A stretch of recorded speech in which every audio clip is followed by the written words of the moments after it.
من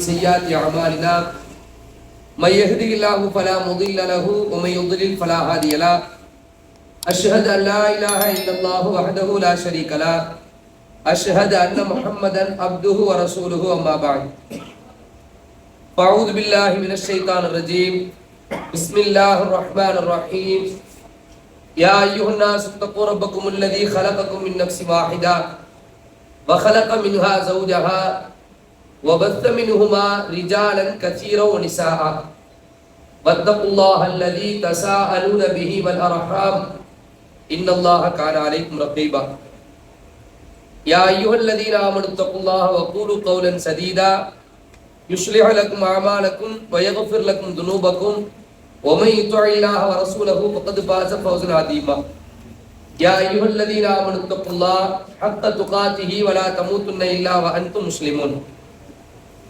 اللهم صل على محمد وعلى آل محمد كما صليت على إبراهيم وعلى آل إبراهيم إنك حميد مجيد اللهم بارك على محمد وعلى آل محمد كما باركت على إبراهيم وعلى آل إبراهيم إنك حميد مجيد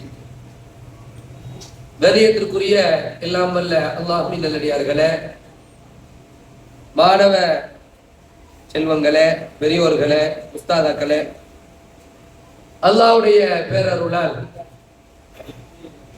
வாரந்தோறும் அல்லாஹ்வுடைய மார்க்கத்தை அதனுடைய பரிசுத்தமான வடிவில் அறிந்து கொள்ள வேண்டும் என்கிற நோக்கத்தோடும் நம்முடைய ஈமானை புத்துணர்வோடு வைத்துக் கொள்ள உதவும் என்கிற அடிப்படையிலும் இது போன்ற இந்த வகுப்பை நடத்தியும் பங்கு பெற்று வருகின்றோம். கடந்த சில வாரங்களாகவே வரலாறுகள், குறிப்பாக சஹாபா பெண்மணிகளினுடைய வரலாறுகளை நாம் தொடராக பார்த்து வருகின்றோம். அதிலே ஆரம்பமாக இஸ்லாத்தினுடைய முதல் பெண் போராளி என்று உம்மு உமாரா ரலியல்லாஹு தஆலா அன்ஹா அவர்களுடைய வரலாறு, அதுபோன்று சுமையா ரலியல்லாஹு தஆலா அன்ஹா மக்காவின் மணலிலே மலர்ந்த முதல் ஷஹாதா என்கிற அடிப்படையில் அவர்களுடைய வரலாறு, அது மாதிரி ஹன்சா ரலியல்லாஹு தஆலா அன்ஹா வீரத்தாய் என்கிற அந்த அம்மாவுடைய வரலாறு, அது மாதிரி உம்மு சுலைம் ரலியல்லாஹு தஆலா அன்ஹா அவர்களுடைய வரலாறு, இப்படி தொடர்ந்து நாம பார்த்து வரக்கூடிய அந்த ஆர்டர்ல இன்றைக்கு உம்மு தஹ்தா ரலியல்லாஹு தஆலா அன்ஹா, வாய்க்குள்ள நுழையத்துக்கு கொஞ்சம் சிரமமான பேர் தான். உம்மு தஹ்தாவாங்க, அவங்க இஷ்டப்படி சொல்லிக்கலாம், பிரச்சனை கிடையாது. எப்படியோ உம்மு தஹ்தா, அவங்க ஹஸ்பண்ட் இருக்காங்க, அவங்களுக்கு ஒரு பேர் இருக்கு, அபு தஹ்தான்னு சொல்லுவாங்க. தஹ்தாங்கிறது பையனுடைய பேரு, அதோடி உம்மா சேர்த்து உம்மு தஹ்தானா தஹ்தாவின் தாய், அபு தஹ்தானா தஹ்தாவின் தந்தை, பாப்பா அப்படிங்கிற பேர். உம்மு தஹ்தா ரலியல்லாஹு தஆலா அன்ஹா இந்த பேர்ல தான் அறியப்படுறாங்க. இவங்களுடைய கணவர் இருக்காங்களே, அவங்க சாபித் அப்படிங்கிற பேர்ல அறியப்படுறாங்க. சாபித் இப்னு தஹ்தா அப்படிங்கிற பேர்ல. பொதுவாக இந்த வரலாறுகள் நிறைய, ஒவ்வொரு வரலாறுலையும் ஒவ்வொரு ஏதாவது ஸ்பெஷல் இருக்கும். இப்ப சுமையா ரலியல்லாஹு தஆலா அன்ஹாவுடைய வரலாறை நாம எடுத்துக்கிட்டோம்னு சொன்னா, அந்த வரலாறுல மிக முக்கியமான ஒரு அம்சமாக இருந்தது அவர்களுடைய ஷஹீத். அல்லாஹ் உயிரைத்தான் கேட்கிறான் அப்படின்னு ஆன பிறகு அந்த உயிரை கொடுக்கணும். அதுக்கு சரியான ஒரு இன்ஸ்பயர், ஒரு சரியான ஒரு முன்னுதாரணமாக அம்மா சுமையா ரலியல்லாஹு தஆலா அன்ஹா இருக்கிறாங்க. பெரிய விஷயம்ல, தடவை அது வரைக்கும் யாருமே அல்லாஹ்வுக்காக, அதாவது அல்லாஹ்வுடைய ரசூல் ஸல்லல்லாஹு அலைஹி வஸல்லமுடைய நபியான பிறகு யாரும் உயிரெல்லாம் கொடுக்கல. அப்பதான் ஃபர்ஸ்ட் உயிர் போகுது. அதுக்கு முன்னாடி வரைக்கும் அடிப்பாங்க, சித்திரவதை பண்ணுவாங்க, பட்டினி போடுவாங்க, இந்த மாதிரி மிரட்டுவாங்க, இந்த மாதிரி எல்லாம் வேலைகள் செஞ்சுட்டு இந்த மார்க்கத்தை விட்டு நீ போடா, வெளியே வாடா, திரும்ப வாடான்னு சொன்னாங்களே ஒழிய, இதுக்காகவெல்லாம் கொலை நடக்குமா? ஒரு மார்க்கத்துக்காகவெல்லாம் ஒரு ஆள் இறந்து போவாரா? உயிரா அல்லது மார்க்கமா என்று வந்தால் அப்ப என்ன முடிவு எடுப்பாங்க அப்படின்னு சொல்லும் பொழுது, அப்ப கூட நாங்க உயிரை நாங்க எடுக்க மார்க்கம் தான் எடுப்போம். உயிரே போனாலும் பரவாயில்ல, அப்படிங்கிற முடிவெடுப்போம் இந்த உலகத்துக்கு காமிச்சது யாருதான்? சுமையார் ரலியல்லாஹு தஆலா அன்ஹா தான். அதுல மாற்றுக்கிறதே கிடையாது. அவங்கதான் காமிச்சாங்க. நமக்கு பாக்குறோம், ஆஹா உயிரை போயிருக்குதே அப்படின்னு. அப்ப இப்படி ஒவ்வொரு வரலாறுலையும் ஒவ்வொரு உம்முமாரா ரலியல்லாஹு அன்ஹாவை எடுத்துக்கிட்டோம்னா அவங்க வீரத்தில் அவங்க எல்லா களங்கள்லையும் போர்க்களத்திலையும் போர்க்களம் உட்பட அவங்க தைரியமா இருந்தாங்க. தைரியம் ரொம்ப முக்கியம். எப்பவுமே மார்க்க விஷயத்தை பொறுத்த வரைக்கும் வளைக்கிடுங்க. தைரியம் மார்க்க எதிர்பார்க்கு. இப்ப தைரியம்னா துணிச்சலா ஒரு விஷயத்தை செய்யறது இருக்கா இல்லையா? சில ஒவ்வொரு நேரத்துல ஒவ்வொரு பயப்படுவோம். ஒவ்வொரு ஆளும் ஒவ்வொரு மாதிரி பயந்தவங்க இருப்பாங்க இல்லையா? ஆனா மார்க்க என்ன சொல்லுதுன்னா பயத்தை வேண்டாம் சொல்லுது. எதுக்கு நீ பயப்படுற? அல்லாஹ்க்கு மட்டும்தான் நீ பயப்படணும். ஏன்னா தைரிய வீரத்தை என்கரேஜ் பண்ணுது. வீரமுள்ள ஒரு முஸ்லீம், வீரமே இல்லாத ஒரு முஸ்லீம், ரெண்டு பேர்ல ரெண்டுமே அல்லாஹ்வுக்கு அஞ்சினவங்க தான். அல்லாஹ்வுக்கு யாரை பிடிக்கும்னு கேட்டா யாரை பிடிக்குமா? யாரை பிடிக்கும்? சத்தம் இல்லாத முஸ்லீம் கிடையாதுங்க. சொல்லுங்க, வீரம் உள்ளவங்களதான் பிடிக்கும். ஒண்ணு வீரம், ஒரு முஸ்லிமா இருக்காங்க, ஒரு பெண் இருக்காங்க, இஸ்லாத்தை ஃபாலோ பண்றாங்க, 5 வேளை தொழுகிறாங்க, நோன்பு வைக்கிறாங்க, ஜகாத் கொடுக்குறாங்க, ஹஜ் செய்யறாங்க, உறவுகளை பேணி வாழ்றாங்க, எல்லாமே செய்யறாங்க, ஒரு பெண். ஆனா வீரம் இல்லை.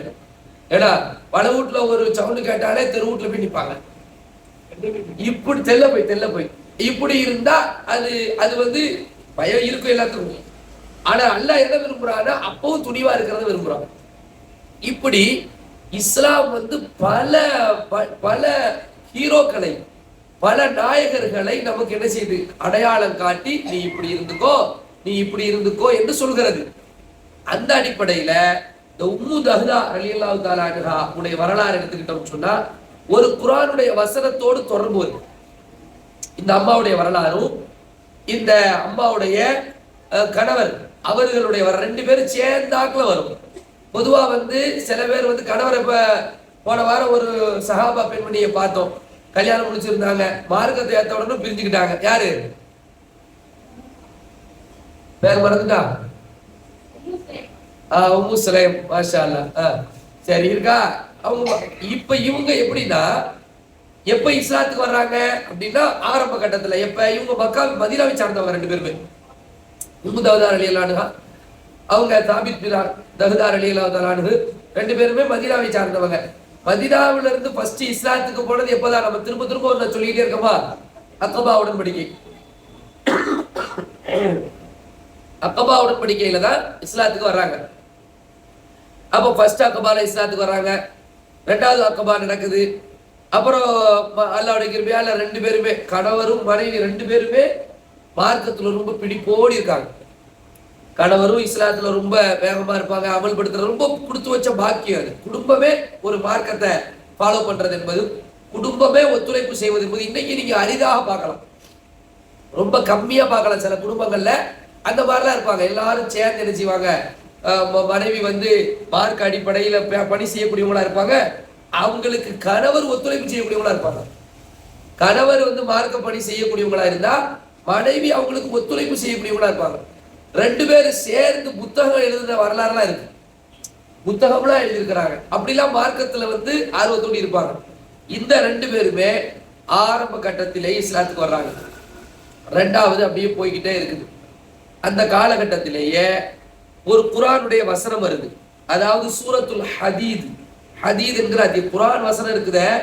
குர்ஆனை படிக்கலாம், குர்ஆன அர்த்தத்தை விளங்கலாம், குர்ஆனை மனப்பாடம் பண்ணலாம்.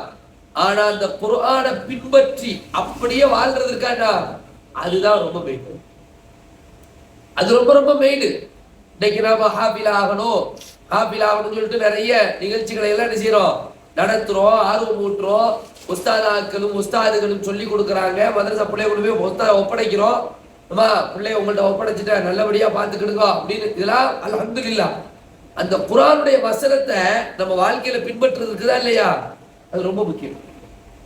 குர்ஆன்ல 6000 சொச்ச வசனம் இருக்குல்ல, இந்த ஒவ்வொரு வசனத்துக்கும் நமக்கு என்ன இருக்கு, தொடர்பு இருக்கா இல்லையா? அந்த தொடர்பு எப்படி இருக்குங்கிறத பார்க்கணும், ரொம்ப முக்கியம். அது தர்மம் கொடுக்கறதா இருக்கலாம், இறக்கப்படுறதா இருக்கலாம், கண்ணியமாக நடக்கிறதா இருக்கலாம், நன்மை செய்யறதா இருக்கலாம், இறைவனை அஞ்சுறதாக இருக்கலாம், ஏன்னா விருந்தோம்பல் செய்யறதாக இருக்கலாம். ஏதாவது ஒரு வகையில இந்த வசனங்களுக்கும் நமக்குமான அந்த அர்த்தத்தை படிக்கும் போது அது விளங்கும். அரபை படிச்சா மட்டும் விளங்காது. அரபு மட்டும் படிச்சோம் என்னன்னு தெரியாத, அரபு மட்டும் படிக்கிறோம் என்ன விளங்கும்? லன் தனாலுல் பிர்ர ஹத்தா துன்ஃபிகு மிம்மா துஹிப்பூன் அப்படின்னா ஒண்ணு நமக்கு விளங்காது. அப்ப அதனுடைய அர்த்தத்தை நம்ம பார்க்கும் பொழுதுதான் அல்லாஹ் சொல்றான், நமக்கு சொல்றான், என்ன சொல்றான். அல்லாஹ் சொல்றான்னு தெரிஞ்சிருச்சு, நமக்கு சொல்றான்னு தெரிஞ்சிருச்சு. என்ன சொல்றான், நம்மள்ட்ட இருந்து உள்ள ரியாக்ஷன் என்னவா இருக்கணும் அப்படிங்கிறத அர்த்தத்தை பார்த்தா தெரியும். அப்ப அல்லாஹ் சூரத்துல் ஹதீதுங்கிற இந்த அத்தியாயத்துல 11வது வசனம் 57ல 11 என்ன வசனம் சொல்லுது? வந்தல்லதி யுக்ரிதுல்லாஹ கர்தன் ஹஸனா ஃபயுதாயிஃபஹு லஹு வலஹு அஜ்ருன் கரீம். அல்லாஹ் கேக்குறா, மன்னுனா யார்? யார் அல்லாஹ்வுக்கு அழகா கடன் கொடுப்பா? கேள்வி என்னது? அல்லாஹ் கேட்கிறான், நம்ம கிட்ட பார்த்து கேட்கிறான், வந்தல்லதி யுக்ரிதுல்லாஹ கர்தன் ஹஸனா, அல்லாஹ்வுக்கு யார் வந்து அழகா கடன் கொடுப்பா?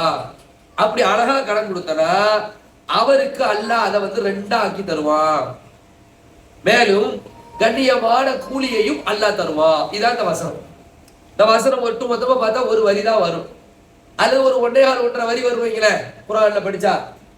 வந்தல்லதி யுக்ரிதுல்லாஹ கர்தன் ஹஸனா ஃபயுதாயிஃபஹு லஹு ஃபலஹு அஜ்ருன் கரீம். அவங்களுக்கு கண்ணியமான கூலி கிடைக்கும். இந்த வசனத்தை படிச்ச உடனே நமக்கு என்ன தோணுது? விளக்கம் சொல்லுங்க பாப்போம்.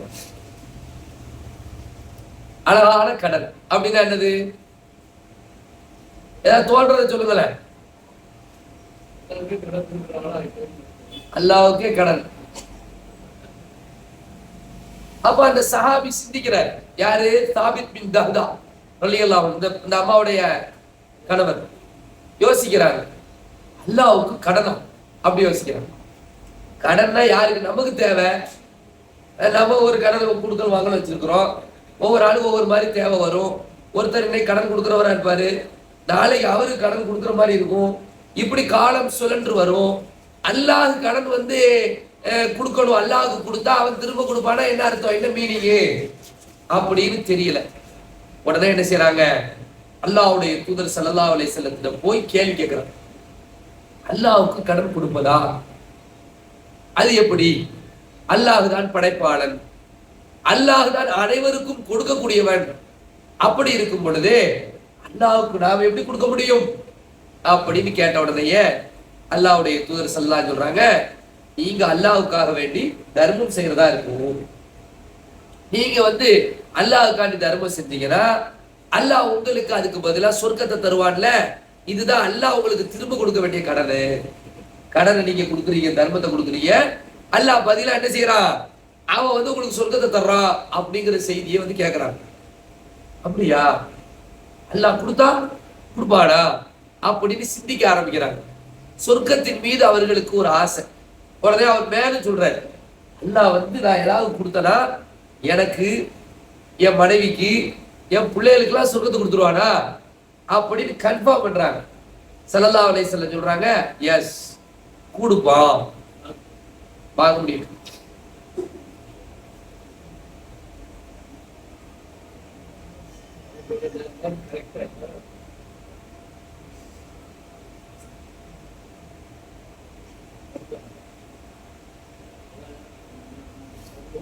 அப்படியா?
அல்ஹம்துலில்லாஹ். அப்ப ஸல்லல்லாஹு அலைஹி வஸல்லம் என்ன பண்றாங்க, ஆமா இந்த சொர்க்கம் இருக்குதான்னு கேட்டா சொர்க்கம் இருக்குது அப்படின்னு சொல்றாங்க. சரிங்களா? அப்ப அந்த சஹாபிக்கு ரொம்ப ஆர்வம் வருது. அவங்க சும்மா கேட்கலையே, அவங்கள்ட்ட 2 தோட்டம் இருக்குங்க. ஏற்கனவே 2 தோட்டம். அந்த 2 தோட்டத்துல நல்ல பேரிச்சி மரங்கள் எல்லாம் இருக்கு. ஒரு தோட்டத்துல பார்த்தா அந்த 2ல ஒண்ணு பெஸ்ட்ங்கிறார், அவரே சொல்றாங்க பெஸ்ட் தோட்டம். அதுல 600 மரங்கள் இருக்கு, பேரிச்ச மரங்கள். அப்ப இவ்வளவு இருக்கக்கூடிய அந்த சொத்து அவர் சொல்றாங்க. ஸல்லல்லாஹு அலைஹி வஸல்லம் யார சொல்லுதா, கை நீட்டுங்க, யார சொல்லுதா, கையை நீட்டுறாங்க. ஸல்லல்லாஹு அலைஹி வஸல்லம் கையில வாக்கு கொடுக்குறாங்க. இந்த மாதிரி என்னுடைய 2 தோட்டத்தையும் உங்களுக்கு நான் மார்க்கத்துக்காண்டி நான் தந்துடுறேன், தர்மம் கொடுத்துட்றேன் அப்படின்னு சொல்றாங்க. ஸல்லல்லாஹு அலைஹி வஸல்லம் எப்பொழுதுமே பாருங்க, நம்மளாம் அல்லாஹ்வுடைய பதில் கேட்கறோம்ல, அந்த அடிப்படையில் கேட்டுக்கிட்டு இருக்கோம். சில நேரம் இவங்களை கேட்க சொல்லுவாங்க, உங்கள்ட்ட சொல்லுவாங்க, ஏமா ஏதாவது கொடுங்க அப்படின்னு. இந்த மாதிரி நோன்பு இருக்கிறது, மார்க்க பணிகள் செய்யணும், சந்தா கொடுங்க, நன்கொடை கொடுங்க, தர்மம் பண்ணுங்க அப்படின்னு நம்ம சொல்றோமா இல்லையா? இதெல்லாம் நம்ம இஷ்டப்படி நம்ம வீட்டுக்காண்டி கேட்கல. இது ஒரு ஆர்டர். அல்லாஹ்வுடைய தூதர் ஸல்லல்லாஹு அலைஹி வஸல்லம் அவர்களுக்கு நிறைய தேவைப்பட்டுச்சு, பணங்கள் தேவைப்பட்டுச்சு, மேன் பவர், மணி பவர் தேவைப்பட்டுச்சு, துட்டு தேவைப்பட்டுச்சு, நாட்கள் தேவைப்பட்டுச்சு. ஏன்னா ஒரு பெரும் நிறுவனம், அது இஸ்லாம் என்கிற ஒரு பெரும் அமைப்பை கட்டி காப்பதும் மக்களுக்கு எடுத்து சொல்வதற்காக தேவையில்ல. அப்ப நம்ம வீடை எப்படி நாம பரிமாறுவோம், நம்ம பராமரிப்போமோ, வீடுகளுக்கு தேவையான ஒன்றை நாம எப்படி முஸ்தீபடுத்தி செய்வோமோ, அந்த மாதிரி அந்தந்த அந்த சமூக கட்டமைப்பை உருவாக்குறதுக்கு ரூபா காசுல நிறைய தேவை. அப்ப ஸல்லல்லாஹு அலைஹி வஸல்லம் சொல்றாங்க 2 தோட்டத்தை. அதனாலதான் அந்த சஹாபி எப்படி கேட்கறாங்க, கொடுத்தா அல்லாஹ் தருவானா, நான் கொடுத்துட்றேன். 2 தோட்டங்க எப்படி இருக்கிற யோசிச்சு பாருங்களேன். நம்ம கிட்ட ஒரு 2 வீடு இருந்து அந்த 2 வீட்டையும் கொடுக்குறேன்னா எப்படி வரும்? பெரிய விஷயம் நினைச்சு பார்க்க முடியல. ஆனா கொடுக்குறவங்க இருக்காங்க, இப்போ இருக்காங்க. அதையும் சும்மாலாம் சொல்லக்கூடாது. கொடுக்குறவங்க இன்னைக்கு இருக்காங்க. நம்மள சில பேருக்கு நினைச்சு பார்க்க முடியலையே ஒழிய, அல்ல நமக்கு என்ன வரும் பாருங்க, இருந்தா கொடுப்பனே, நினைச்சா கொடுப்பனே, அப்படி சஹாபாக்கள் கொடுக்குறாங்க. 2 தோட்டத்தை கொண்டு வந்து கொடுக்குறாங்க. இந்த வசனம் அவங்களுக்கு ஒரு உந்துதலா இருக்கு. அந்த வசனம் என்னது? யார் அல்லாஹ்வுக்காக அழகிய கடன் கொடுப்பது, அவர்களுக்கு அல்லாஹ் இரட்டிப்பாக்குவான், அல்லாஹ் அவர்களுக்கு கண்ணியமான கூலியை தருவான்னு சொன்ன உடனே அந்த மனிதர் ஃபர்ஸ்ட் 2 தோட்டத்தை கொடுத்த உடனே ஸல்லல்லாஹு அலைஹி வஸல்லம் என்ன பண்ணுவாங்க தெரியுமா? இத மாதிரி எல்லாம் நிறைய பேர் கொடுத்துருக்காங்க. சில பேர் இவர் தோட்டங்களை கொடுத்துருக்காங்க, காசு பணத்தை கொடுக்கும்போது பார்ப்பாங்க, ஆஹா ஒட்டு மொத்தமா கொடுக்குற மாதிரி தெரியுதுன்னு சொல்லி தேவைப்பட்டா லிமிட் வைப்பாங்க. லிமிட்டே வைக்காம இருந்திருக்காங்க. அபூபக்கர் ரலியல்லாஹு அன்ஹு வந்து சொல்லும் பொழுது, நான் வீட்டுல உள்ள அவ்வளோத்தையும் கொண்டு வந்து கொடுத்தேன்னு சொல்லும்போது ஒண்ணுமே சொல்லல ரசூலுல்லாஹ். அல்லாஹ்வுடைய தூதர் தான் வீட்டுல இருக்கிறாங்கன்னு சொல்லும்போது எதுவுமே சொல்லல. உமர் ரலியல்லாஹு அன்ஹு வீட்டுல இருந்து பாதியை கொண்டு வந்துட்டேன்னு சொல்லும் போது ரசூலுல்லாஹ் ஒண்ணுமே சொல்லல. ஆனா சில சஹாபிகளுக்கு சொல்லி இருக்கிறாங்க. என்ன சொல்லி இருக்கிறாங்க? இப்ப இந்த சஹாபிக்கு சொல்றாங்க ஸல்லல்லாஹு அலைஹி வஸல்லம், எப்பா 2ல ஒரு தோட்டத்தை உங்களுக்கு வச்சுக்கிடுங்க, ஒரு தோட்டத்தை மட்டும் கொடுத்தா போதும். 2ல 2யுமே நீங்க கொடுக்குறேன்னு சொல்றீங்களா, 2யுமே நீங்க ரிஜிஸ்டர் பண்ணிட வேண்டாம், 2யுமே நீங்க தந்துட வேண்டாம் அல்லாஹ்வுக்காக வேண்டி. அப்ப அந்த மனிதர் எவ்வளவு சீரியஸா இருக்காங்க பாருங்க. இதனால தான் வரலாற்றில் நிக்கிற அல்லாஹ் வந்து சும்மாவா சொல்லுவாங்க, லக்கத் தாபல்லாஹு அலன் நபி வல் முஹாஜிரீன் வல் அன்சார் வல்லதீன தபஊஹும் பிஇஹ்சான். அல்லாஹ் மன்னித்து விட்டான், முஹாஜிர்களை மன்னித்து விட்டான், அன்சாரிகளை மன்னித்து விட்டான். அல்லாஹ் டிக்ளேர் பண்றான், மன்னிச்சுட்டான். நமக்கெல்லாம் மன்னிப்பு எப்படி தெரியல? நாம ஓதக்கூடிய குர்ஆனுக்கும் நாம் சொல்லக்கூடிய நன்மைகளுக்கும் திக்ருகளுக்கும் தொழுகைகளுக்கும் தர்மங்களுக்கும் கொடுக்கல் வாங்கலுக்கும் அல்லாஹ்வுடைய பாதையில் நாம் செய்கின்ற ஒவ்வொன்றுக்கும் அது ஃபர்ஸ்ட் ஏற்றுக்கொள்ளப்பட வேண்டும், அடுத்து அல்லாஹ் கூலி தர வேண்டும். அப்படிதானே?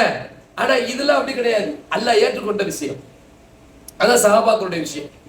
அல்லாஹ் அப்படி ஏத்துக்கல. ஏன்னா இதான் காரணம். இன்னொரு ரசூலுல்லாஹி ஸல்லல்லாஹு அலைஹி வஸல்லம் சொல்றாங்க, லா தசுப்பு அஸ்ஹாபி, என தோழர்களை திட்டாதீர்கள்.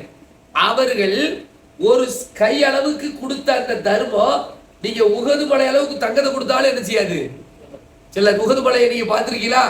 மதீனாவுல அந்த ரம்மியமான சூழ்நிலையில நீங்க போனீங்க, டிராவல் பண்ணும்போது சம்டைம்ஸ் சில நேரங்கள்ல ஃப்ரண்ட்ல லைட்லாம் வச்சிருப்பாங்க, அந்த மலையை பார்த்து அவ்வளவு பிரமாண்டமா இருக்கும். சுத்தி பாக்குற இடம்லாம் மலையா இருக்கும். அந்த மலைக்கு பேர் என்னது?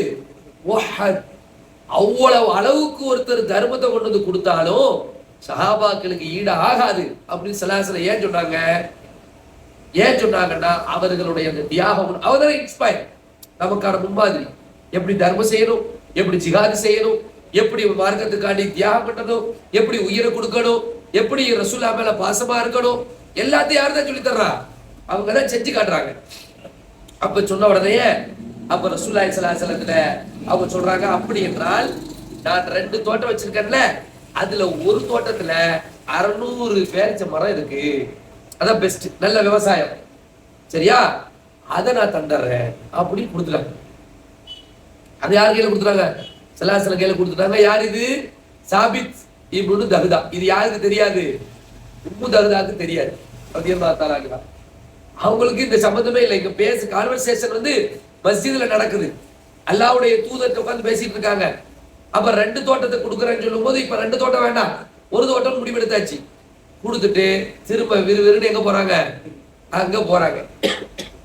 அங்க போனா அவர் கொடுத்த தோட்டத்துல அந்த 600 பேரிச்ச மரம் இருக்கக்கூடிய அந்த தோட்டத்துலதான் இவங்க வசிக்கிறாங்க. 2 தோட்டத்துல ஒரு தோட்டத்துல வசிக்கணும்ல, அவங்க இருக்கிற இடம் வீடு அவங்க குடிசை போட்டுக்கிறது எங்கன்னா அந்த தோட்டத்துல.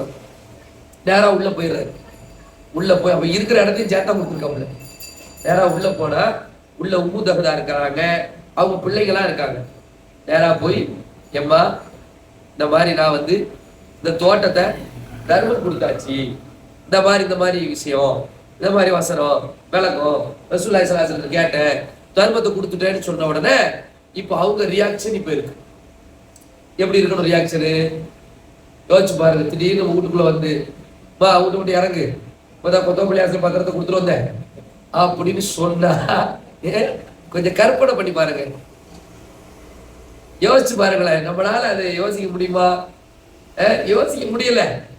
அது பெரிய விஷயம் இல்லைங்க. வீட்டுல இருக்கிற எல்லாத்தையும் எடுத்துட்டு போகணும், தட்டி பெட்டி கட்டில் கட்டில் எல்லாத்தையும் தூக்கிட்டு வாடகை விட்டு போகணும்ல. அப்படிப்பட்ட ஒரு சூழல்ல அந்த அம்மா சொன்னாங்க, பெரிய சொத்துங்க, பெரிய லாபமா செஞ்சிட்டீல. அந்த அம்மா பெரிய லாபமான காரியத்துல பண்ணிக்கோ, எவ்வளவு பெரிய காரியம் பண்ணியா, அல்லாஹ்வுடைய மார்க்கத்துக்காக அல்லாஹ்வுக்காக வேண்டி இவ்வளவு பெரிய நீங்க வேலையை செஞ்சுட்டு வந்திருக்கிறீங்க அப்படின்னு அந்த அம்மா பங்குக்கு என்ன பண்றாங்கன்னா, இந்த பசங்க கையில விளையாடிட்டு இருந்த பசங்க கையில கொஞ்சம் பேரிச்ச பழத்துல எடுத்து வச்சிருப்பாங்கல்ல, அதை எல்லாத்தையும் எடுத்து, அப்பா பேரிச்ச பழத்துல கீழே போடு, இது நம்ம கிடையாது, இது அல்லாஹ் கடை கொடுத்தாச்சு அப்படின்னு இடத்த காலி பண்ணியிருக்காங்க. குடும்பமே சேர்ந்து இந்த ஒரு வரலாறு வந்து இந்த வசனத்துக்கு பின்னணியில, எந்த வசனம் பண்ண சொன்னே சூரத்துல் ஹதீதுடைய பின்னணியில இருக்குதுன்னா, அவர்களுடைய அந்த அர்ப்பணம், அவர்களுடைய இந்த தியாக உணர்வு, அவர்கள் அல்லாஹ்வுக்கு கட்டுப்பட்ட விதம், இதெல்லாம் தாண்டி மறுமை நம்பிக்கை. அடிக்கடி சொல்றது உண்டு, உண்மையிலே அவங்கதான் புத்திசாலி. அல்லாஹ்வுடைய தூதர் ஸல்லல்லாஹு அலைஹி வஸல்லம் அந்த பொருளாதாரம் சார்ந்து எது உன் சொத்துன்னு சொல்லும் போது என்ன சொல்லுவாங்க தெரியுமா? அல்லாஹ்வுடைய தூதர் ஸல்லல்லாஹு அலைஹி வஸல்லம் அல்லாஹ்வுடைய தூதர் கேட்பாங்க சஹாபாக்கள்கிட்ட, அப்பா உங்க சொத்து எதுன்னு. இந்த ஹதீஸ் கேட்டிருக்கீங்களா? என்ன பதில் சொல்லுவாங்க? எது உங்க சொத்து? அப்ப சஹாபாக்கள்லாம் சொல்லுவாங்க, எது ரசூலுல்லாஹி ஸல்லல்லாஹு அலைஹி வஸல்லம் இப்படியும் எது உங்க சொத்துன்னு சொல்லும் போது சொல்லுவாங்க, நீ வந்து உடுத்து கிழிச்சது, உண்டு கழிச்சது, அல்லாஹ்வுடைய பாதையில கொடுத்தது. மூணு ஞாபகம் வச்சுக்கிடுங்க. எப்பவுமே நம்ம சொத்து நம்ம நகைலாம் சொல்றோமா, அசல்ல இது நம்ம நகையா இல்லையா? சில விளக்கம் சொல்றாங்க, கிடையாதுப்பா. நீ போன பிறகு நீ எதை வந்து உண்டியோ அதுவும் உண்டு கழித்தது ஏன் சொல்றாங்க? அதுக்கு மேலதான் சொந்தம் கொண்டாட மாட்டான். உடுத்து கிழிச்சா சொந்தம் கிடையாது. அப்படியே சட்டையை கழட்டி போட்டா என்ன செய்வா? மூத்தா போயிட்டுனா என் தம்பி எடுத்து போட்டுக்குவான், என் அண்ணனுக்கு பத்திச்சு அவன் எடுத்து போட்டுக்குவான், என் பிள்ளைக்கு பத்திச்சுனா அவன் எடுத்து போட்டுக்குவான். அதான உண்மை. அதுவே கிழிச்சுட்டா, கிழிச்ச துணியாயிட்டா அவளது யார் சட்டை? இவர் சட்டை, வேற யாரும் அதை உடன்மையாக்கல. அப்ப உண்டு கழித்தது உடுத்து கழித்தது உனக்கு சொந்தம், அல்லாஹ்வுடைய பாதையில நீ வந்து கொடுத்தது சொந்தம் அப்படின்னு சராசரம் விளக்கம் சொல்றாங்க. அந்த மாதிரி சராசரம் தர்மத்தை பத்தி சொல்லும் போது சொல்லுவாங்க, யார் உங்களுடைய வாரிசின் சொத்தை விரும்புகிறீர்கள்? யார் உங்களுடைய வாரிசின் சொத்தை விரும்புகிறீர்கள்? அப்ப சஹாபாக்கள்லாம் சொல்லுவாங்க, வாரிசு சொத்தை யார் விரும்புவா? எப்பவுமே நம்ம எல்லாருக்கும் ஒரு இது இருக்கும், மனசுல ஒரு எண்ணம் இருக்கும், சொந்த காலில் நிக்கணும் கடைசி வரைக்கும். நம்ம துவா அப்படிதான் செய்வோம், ஏன்னா நம்மளே நின்று யாரையும் நம்ம சார்ந்து வாழக்கூடாது அப்படி நினைப்போம்ல. இது பொதுவா உள்ள சிந்தனை. சஹாபாக்கள் சொல்றாங்க, வாரிசு சொத்தை யார் விரும்புவா? அப்ப சொல்றாங்க, ஸல்லல்லாஹு அலைஹி வஸல்லம் சொல்றாங்க சஹாபாக்களுக்கு, நீங்க சேர்த்து வைக்கிறது எல்லாம் உங்க வாரிசுக்கு தான். எதை நீங்க கொடுக்குறீங்களோ அதான். அதாவது மறுமையை நிதர்சனமாக்குறாங்க. நான் ஏற்கனவே உங்களுக்கு பல முறை சொல்லப்பட்ட செய்தியா கூட இருக்கலாம். ஆயிஷா ரலியல்லாஹு அன்ஹா வீட்டுல இந்த சாப்பாடு ஆட்டு இறைச்சி சொல்லுவாங்கல்ல, எதை மிச்சம் நீ சேர்த்து வச்சிருக்கியோ அதுதான் நீ செலவு பண்ணிருக்க, எதை நீ கொடுத்துருக்கிறியோ அதுதான் சேமிச்சிருக்க அப்படின்னு சொல்றாங்கல்ல. அதனால எப்பவுமே கொடுக்கும் போது நல்லபடியா என்ன செய்யணும், கொடுக்கணும். அதுவும் மார்க்க வந்து நீ வலிச்சு கொடுக்கல சொல்லல, அதே நேரத்துல கொடுக்காம கருமித்தனம் கூடவே கூடாது. இந்த சஹாபி அப்படியே கொடுக்குறாங்க, அந்த அம்மா அதுக்கு ஒத்துழைப்பு செய்யறாங்க, ஒட்டுமொத்த குடும்பமும் சேர்ந்து ஒரு தியாகத்தை பண்ணுது. இன்னைக்கு வரலாற்றுல அப்படியே நிக்கிறாங்க. இது இவங்க மட்டும் கிடையாது.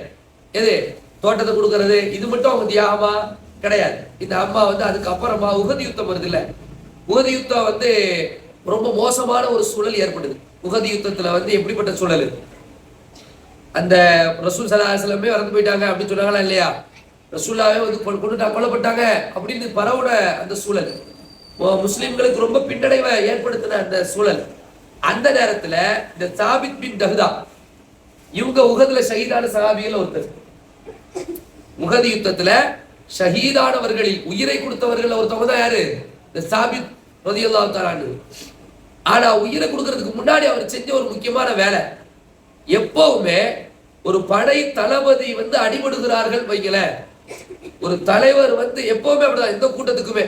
இப்ப நான் இருக்கிறேன்னு வைங்களேன், திடீர்னு நான் இங்க இருந்து முடிச்சுட்டு டக்கு டக்குன்னு பயணம் முடிச்சுட்டு பழக்கத்துக்கு மாற்றமா போறேன்னா இங்க ஒரு கலக்கம் ஏற்பட்டுரும். என்ன தெரியலையே, என்ன பிரச்சனையா, ஒரு போன் வந்துச்சே போனாங்களே. இது பொதுவா உள்ள விஷயம். எப்பவுமே ஒரு லீடர் அந்த இடத்துல இருந்து, அந்த லீடர் எல்லாரும் கவனிக்கிற இடத்துல இருக்கிறதுனால, கவனிக்கிற இடத்துல ஒருத்தர் இருந்தாலே அப்ப அவருக்கு ஒரு பிரச்சனைனா அந்த இடமே மாறிடும். அல்லாஹ்வுடைய தூதர் ஸல்லல்லாஹு அலைஹி வஸல்லத்துக்கு பிரச்சனை வந்த உடனேயே, ரசூலுல்லாஹ் இறந்து போயிட்டாங்கன்னு சொன்ன உடனேயே ஒவ்வொரு ஆளும் ஒவ்வொரு பக்கம் ஓடுறாங்க. அப்படியே படை வந்து என்ன செய்யுது, பயங்கரமா பதற்றத்துக்குள்ளாகுது. அப்ப இந்த சகோதரர், இந்த சஹாபி என்ன செஞ்சிட்டு இருந்தாங்களா, திரும்ப எதிரிகளை நோக்கி போனாங்க, முஸ்லிம்களை கூட்டி கொண்டு போனாங்களாம். சத்தம் போட்டு சொன்னாங்களா, அல்லாஹ்வுடைய தூதர் இறந்தால் என்ன, அல்லாஹ் இறந்து விட்டானா, அல்லாஹ் உயிரோடு தான் இருக்கின்றான். இது யார் சொன்ன மாதிரி இருக்கு, அபூபக்கர் ரலியல்லாஹு அன்ஹு சொன்னாங்களே அந்த மாதிரி ஒரு வீரம். உமர் ரலியல்லாஹு அன்ஹு சொல்லுவாங்களே, யாருடைய கரத்திலே அல்லாஹ் வெற்றியை கொடுப்பான், காலித் பின் வலீதுடைய கரத்திலா அல்லாஹ் நாடியவர்களுக்கு வெற்றியை தருவான். காலித் போனாதான் வெற்றி, உமர் போனாதான் வெற்றி, அபூபக்கர் போனாதான் வெற்றி. இந்த சிந்தனை இருக்கக்கூடாது என்று சொன்னார்களே, அந்த சொல்லுக்கு நிகரானது யாருடைய சொல்லு, இந்த சாபித் ரலியல்லாஹு அன்ஹு சொல்றாங்க, அல்லாஹ்வுடைய தூதர் இறந்து போயிட்டா என்ன ஆயிரும், அதனால வந்து மார்க்கத்தை விட்டு நம்ம போயிடணுமா, போராடக்கூடாதா, நம்ம அல்லாஹ்வுக்காக போராடுகிறோம், வறுமைக்காக போராடுகிறோம், சொர்க்கத்துக்காக போராடுகிறோம், வாருங்கள் என்று அந்த முஸ்லிம்களுக்கு மத்தியில ஒரு புத்துணர்வை ஏற்படுத்தி அந்த களத்துல ஒரு மாற்றத்தை கண்டவர்கள்ல சாபித் ரலியல்லாஹு அன்ஹு வரலாறு இருக்கிறது. கடைசியில் அவங்க ஷஹீத் ஆயிட்டாங்க. எந்த யுத்தத்துல, சேம் அதே யுத்தத்துல. ரொம்ப காலம்ல வாழல அவங்க, இஸ்லாத்துக்கு வந்து ஒரு 5 வருஷம் இருந்திருக்கும் அவ்வளவுதான். ஏன்னா அக்கபா உடன்படிக்கைங்கிறதே 11 வந்துருச்சு, ஹிஜ்ரி 11, சாரி ரசூலுல்லாஹ் நபியாயி 11ஆம் வருஷம், அவ 11 12. உஹது வந்து 3ல நடக்கு. கிட்டத்தட்ட ஒரு 5 வருஷத்துக்குள்ளேயே அவர்களுடைய இஸ்லாமும் வந்து விட்டது, அவர்களுடைய ஷஹீதும் வந்து விட்டது, அவர்களுடைய ஈமானிய வலிமையும் தெரிஞ்சிருச்சு. மொத்தம் முஸ்லீமா அவங்க இருந்த இந்த உலகத்துல எவ்வளவு நாள் தான், 5 வருஷம். யோசிச்சு பாருங்க எவ்வளவு பெரிய ரெக்கார்டு.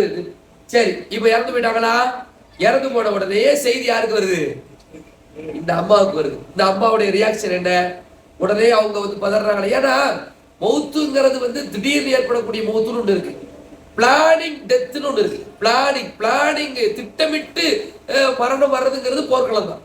போர்க்களத்துக்கு போகும்போது என்ன தெரியும், மரணம்னு நமக்கு தெரிஞ்சுதான் களத்துக்கு என்ன செய்யறோம், மரணம் வரலாம் வராமலும் இருக்கலாம் அப்படின்னு சொல்லிட்டு தான் போறோம். அந்த அம்மா அப்படி சொல்றாங்க, வந்து எங்க கணவர் இறந்துட்டாங்கன்னு சொல்லும் போது அந்த அம்மா இன்னா லில்லாஹி வ இன்னா இலைஹி ராஜிஊன் சொல்லி பொறுமையாக இருந்தார்கள். பொறுமையாக இருந்ததோடு மட்டும் இல்லாமல் அடுத்து அவர்கள் விசாரித்தார்கள். ரசூலுல்லாஹ் பத்தி மரண செய்தி வந்துட்டே இருந்துச்சுல, அல்லாஹ்வுடைய தூதர் எப்படி இருக்காங்க, அவங்க உயிரோடு இருக்கிறாங்களா, அவங்களுக்கு எந்த ஆபத்தும் இல்லையே என்று விசாரித்துக் கொண்டிருந்தார்கள் என்கிற செய்தியையும் வரலாற்றில் என்ன செய்யறாங்க, பதிவு செய்கிறார்கள். இதுக்கப்புறமா அந்த அம்மாவுடைய வாழ்க்கை என்ன செய்கிறது, நல்ல முறையில அவங்க இஸ்லாத்துல கடைசி வரைக்கும் இந்த வாழ்ந்து மரணிக்கிறாங்கிற செய்தியை நம்ம பார்க்கிறோம். ஆக மொத்தம் இந்த வரலாற்றுல நம்ம சில தகவல்கள் தான் என்றாலும் ரொம்ப ஈமான்ல ரொம்ப உச்சமான தகவல்களை நம்ம பார்க்கிறோம். ஈமான்ல உறுதி அப்படின்னா அவர்கள் இந்த இதை கொடுத்தது கொண்டு போய் சொத்தை கொண்டு போய் கொடுக்குறோம். எல்லாருமே ஏதாவது பிரதிபலனை எதிர்பார்ப்போம்ல. ரூபாயை கொண்டு போய் சொத்தை வித்தா துட்டு பார்க்குறோம், நகையை வாங்குறோம், ஏதாவது அதை கொண்டு போய் வேற ஏதாவது இன்வெஸ்ட்மெண்ட் பண்றோம், லாபம். அபூ தஹ்தா உம்மு தஹ்தா லாபம் செய்தார்களா இல்லையா? லாபமான வியாபாரம் தான். அவங்கள பொறுத்த வரைக்கும் அது லாபம் தான். அவர்களை பொறுத்த வரைக்கும் அது வந்து என்ன கிடையாது, நஷ்டம் கிடையாதுல்ல. கொடுத்தா யாரு காட்டி கொடுத்தாங்க? அல்லாஹ் காட்டி தான் கொடுத்தாங்க. அப்ப ஈமான்ல எவ்வளவு உறுதி இருக்கு பாருங்க. கொடுத்தா அல்லாஹ் தருவான், அல்லாஹ் காட்டி நம்ம கொடுக்குறோம். சஹாபாக்கள் அந்த பண்படிக்க பார்க்கலாம். வீட்டுல சாப்பாடே இல்லைனாலும் பிள்ளைக்கு வச்ச சாப்பாட்டுனாலும் கொடுக்குறாங்கன்னா எதுக்காண்டி?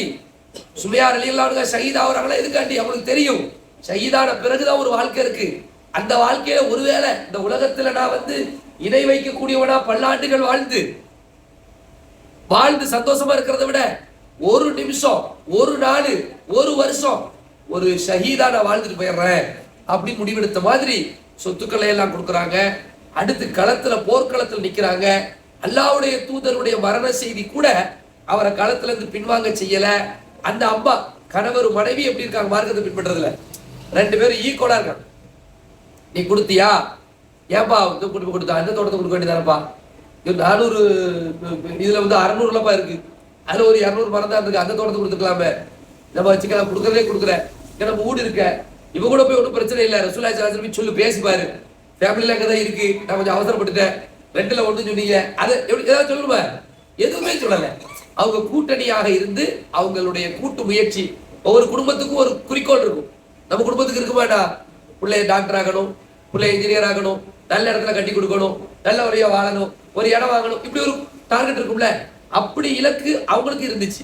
ஆனா அவங்களுடைய இலக்குகளை முதன்மையானது சொர்க்கமா இருந்துச்சு. சொர்க்கத்துக்கு போகணும், நல்லா சேர்ந்து போகணும், எதை கொடுத்தா எப்படி போனா சொர்க்கம் கிடைக்கும் அப்படிங்கிற அந்த சிந்தனை இருந்துச்சுங்கிறதுனால நாம இந்த வரலாற்றில இருந்து பெறக்கூடிய மிக முக்கியமான பாடங்களில் ஈமானிய வலிமை ரொம்ப ரொம்ப முக்கியம். அதனாலதான் தலைப்பு கொடுக்கும் போது நம்ம என்ன கொடுத்தோம்? ஈமானுடைய என்ன தலைப்பு கொடுத்திருந்தோம்? இன்னைக்கு என்ன தலைப்பு? சரி, தலைப்பெல்லாம் நாங்க பார்க்க மாட்டோம். சரி, நேரம் பையனுக்கு தான் வருவோம். நேரத்தை மட்டும் தான் பார்ப்போம். என்ன கிழமைன்னு பார்ப்போம். சனிக்கிழமையா நேரம் பார்ப்போம்.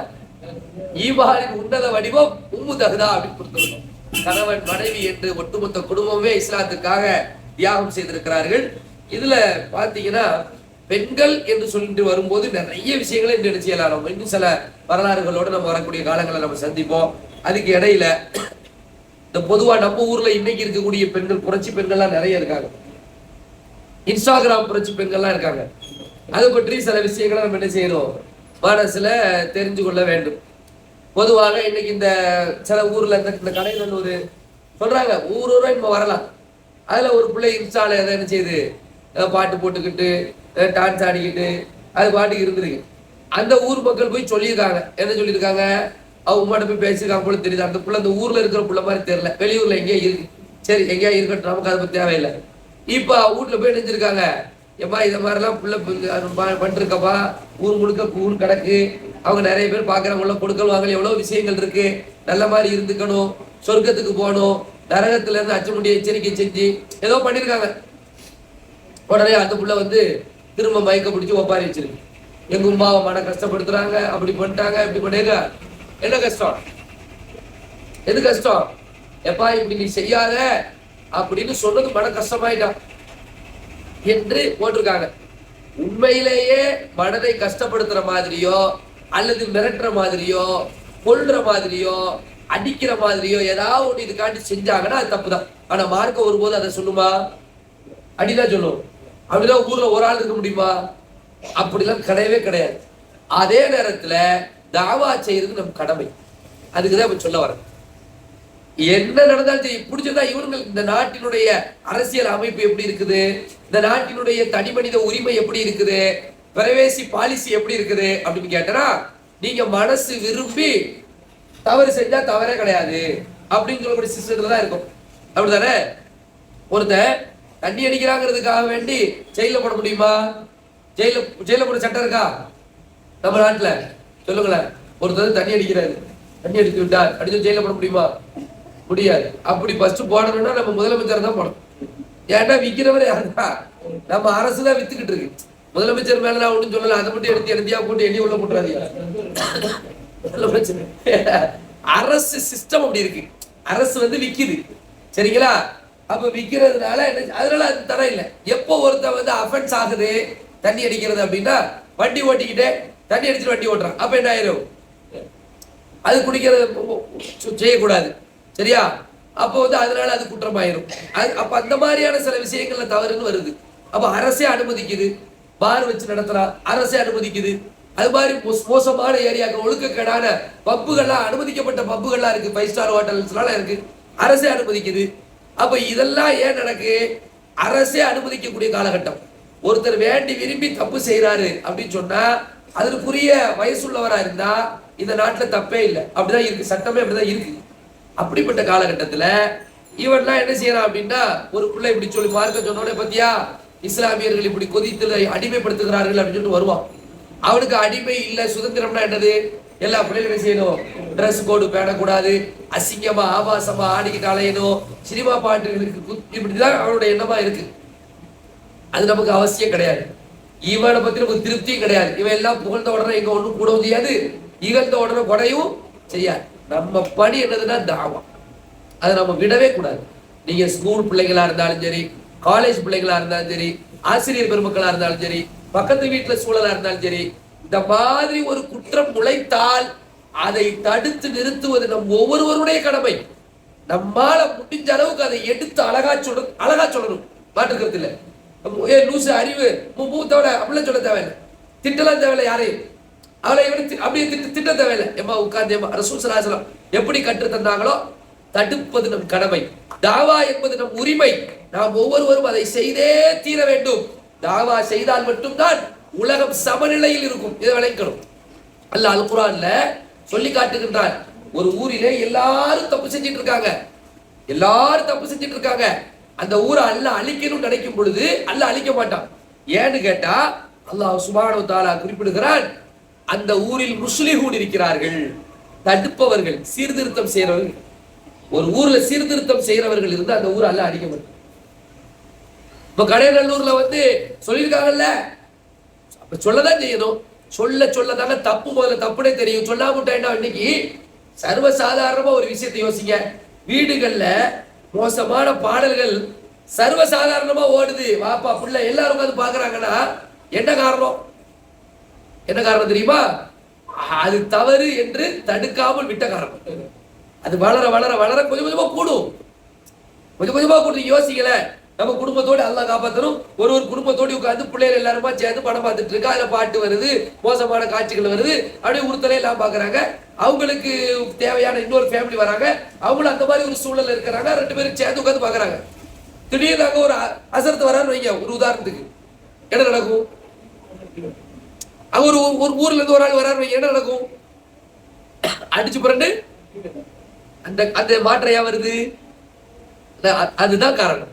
தவறு என்று நாம் சொல்வதை சொல்லிக்கொண்டே இருக்கணும். இன்ஷா அல்லாஹ் புரிந்துங்களா? செய்வோமா? அதனால அது என்ன நடந்தாலும் அதுக்கு பிரச்சனை கிடையாது. நன்மை ஏவ வேண்டும், தீமையை தடுக்க வேண்டும். தவறை நாம் தட்டி சுட்டி காட்டுவதாலேயோ எடுத்து சொல்வதாலேயோ நாம பெருசா ஒரு நினைச்சிடக்கூடாது. இவ்வளவு தவச்சிட நம்மளா அப்படி நினைக்க தேவையில்லை. அல்லாஹ் நினைச்சா யார் வேணாலும் எந்த சீட்டுக்கு வேணாலும் எப்ப வேணாலும் மாறுவாங்க. திடீர்னு நன்மை செஞ்சுட்டு தீமை செஞ்சுட்டு நன்மை செய்வான். யார் கையில இருக்கு? நமக்கு பணி எடுத்து சொல்வது. இன்ஷா அல்லாஹ் செய்வோமா? எல்லாம் அல்லாஹ் சுப்ஹானஹு வ தஆலா அல்லாஹ்வுடைய மார்க்கத்தின் பிரகாரம் வாழ்ந்து நல்ல முறையில அல்லாஹ்வின் பொருத்தத்தையே பெற்று மரணிக்கக்கூடிய பாக்கியத்தை நமக்கு தர வேண்டும். என்னென்ன வரலாறுகளை நாம் பார்க்கிறோமோ அந்த வரலாறுகளில வந்து பாடம் பெற்று படிப்பனை பெற்று வாழக்கூடிய ஒரு சூழலை நமக்கு தரணும்னு சொல்லி முடிக்கிறேன். வாஹிர் தாவானா அல்ஹம்துலில்லாஹி ரப்பில் ஆலமீன்.